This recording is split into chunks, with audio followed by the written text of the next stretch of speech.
জুলাই অভ্যুত্থানের পর থেকে স্থানীয় সরকার প্রতিষ্ঠানগুলো অভিভাবকহীন রয়েছে।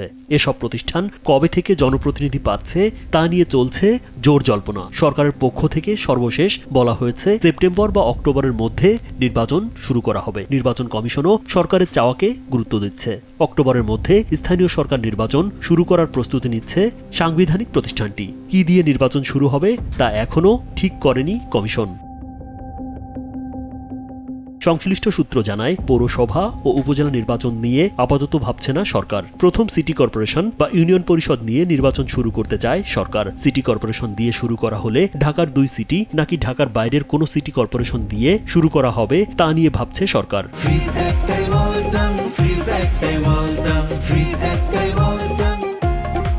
সিটি কর্পোরেশন ও ইউনিয়ন পরিষদের পর পৌরসভা ও উপজেলা নির্বাচনে হাত দেওয়া হতে পারে। উপজেলা পরিষদকে আরও কার্যকর করার জন্য সরকার উদ্যোগ নিচ্ছে।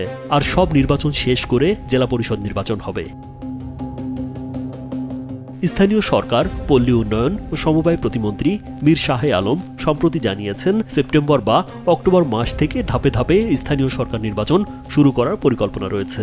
ইউনিয়ন পরিষদ, পৌরসভা, উপজেলা পরিষদ, সিটি কর্পোরেশন ও জেলা পরিষদ, এই 5 ধরনের নির্বাচন পর্যায়ক্রমে সম্পন্ন করা হবে। এর আগে স্থানীয় সরকার মন্ত্রী মির্জা ফখরুল ইসলাম আলমগীরও আগামী 1 বছরের মধ্যে স্থানীয় সরকার নির্বাচন সম্পন্ন করার আশাবাদ ব্যক্ত করেছিলেন।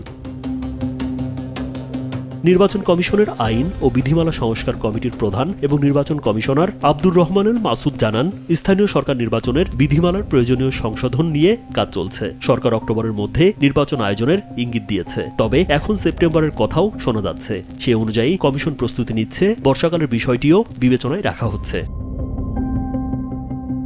ইসির সিনিয়র সচিব আক্তার আহমেদ জানিয়েছেন, সরকার কমিশনকে 1 মাস আগে আনুষ্ঠানিকভাবে জানালে নির্বাচন আয়োজন করা সম্ভব হবে।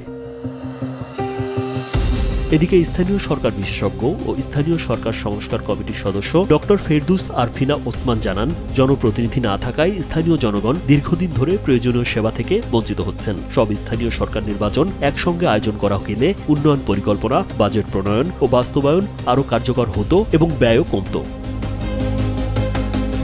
নির্বাচনকে সামনে রেখে স্থানীয় সরকার নির্বাচনের বিভিন্ন বিধিমালা সংশোধনের উদ্যোগ নিয়েছে নির্বাচন কমিশন। ইতোমধ্যে এ বিষয়ে 2টি সভা অনুষ্ঠিত হয়েছে। সংশোধিত বিধিমালায় সংসদ নির্বাচনের মতো স্থানীয় সরকার নির্বাচনেও পোস্টার ভিত্তিক প্রচারণা বাদ দেওয়ার প্রস্তাব রয়েছে। দলীয় প্রতীক বাতিল হওয়ায় স্বতন্ত্র প্রার্থীদের ভোটার সমর্থনের তালিকা জমা দেওয়ার বিধানও বাদ যেতে পারে। একই সঙ্গে ইলেকট্রনিক ভোটিং মেশিন এবং অনলাইনে মনোনয়নপত্র জমা দেওয়ার সুযোগও বাতিলের চিন্তা করা হচ্ছে।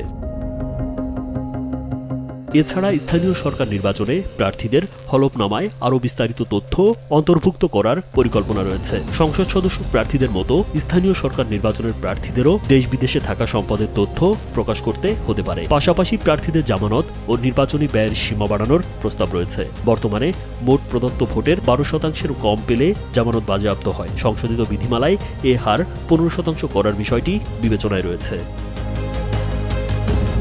বর্তমানে দেশে 13টি সিটি কর্পোরেশন, 500 উপজেলা পরিষদ, 61টি জেলা পরিষদ, 4580টি ইউনিয়ন পরিষদ এবং 330টি পৌরসভা রয়েছে। এসব প্রতিষ্ঠানের অধিকাংশই নির্বাচন উপযোগী এবং নির্বাচন আয়োজনে আইনগত কোনো জটিলতা নেই বলে জানিয়েছেন সংশ্লিষ্ট কর্মকর্তারা। রাজীব বিশ্বাস, কালবেলা।